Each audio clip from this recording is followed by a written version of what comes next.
Mom's text hit while I folded towels. You're banned from Christmas until you apologize. No call, no context. I'm Aria Vega, 27. I didn't chase. I shut my wallet on the holiday they expected me to fund. While they unwrapped, the autopays I canceled did the talking. 87 missed calls. Tell me where you're listening from tonight. People imagine Christmas as glow and laughter. Ours was choreography, matching sweaters, staged ornaments. Nolan posed in the middle. I hovered with receipts. When Dad's surgery stalled, I bridged the gap. After that, I was infrastructure.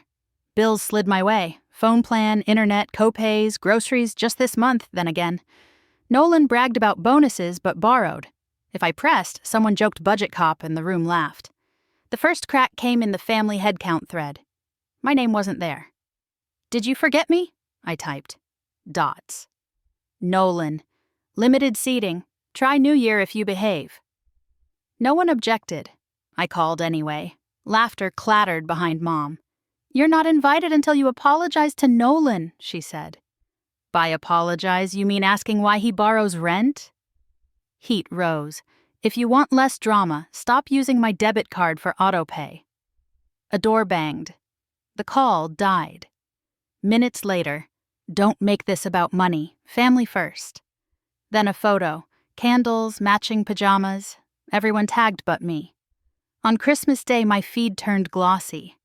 Mom texted, "We saved you a plate, porch pickup." I drove by. A foil parcel sat alone. I kept driving. By Saturday, the noise inside me had a shape. I opened my notes app and built a ledger, dates, amounts, every only this month, that became always. On top I wrote, "What they don't know will save me." Sunday morning felt rinsed. Thin, light, quiet streets. I met Grace at a corner cafe near her office. Wooden chairs, steam, a table that didn't judge. I slid a cheap binder across the grain. Grace didn't flinch. She opened to the first sleeve, receipts, screenshots, transfers, 3 years of me in monochrome. Her eyes moved like a scanner. At the totals, she exhaled. "You've been a safety net," she said. "Not a daughter. Time to cut the net." My hands buzzed. "Show me how without a scene." She did. Step 1. Revoke every autopay that isn't mine. Step 2. Unlink shared cards and reset passwords. Step 3. Document notices, keep copies, send nothing I'm not required to send. Step 4. When the phone rings, let silence be an answer. I drove home with a checklist that felt like a map, one tap at a time. Mortgage, off, power, off, cable, off, phone, my line only. Separate logins, 2-factor, freeze credit. Each click landed like a boot on rock. That evening, Nolan posted leftover ham with a sermon. Real loyalty isn't about money. Comments applauded. I muted him. The screen went still. At the hardware store, I reached for bulbs and batteries. In the next aisle, Uncle Rory's voice floated smug. "We've got her in line now." I didn't turn. I chose soft white, paid cash, kept the receipt. I only pay what's mine. That night, Mom's voicemail started sweet and hardened. "Skip New Year until you apologize. Don't embarrass us with spreadsheets." I listened twice, deleted it, slept. 2 days later, she called again, voice thin as glass. "Aria, the mortgage didn't clear."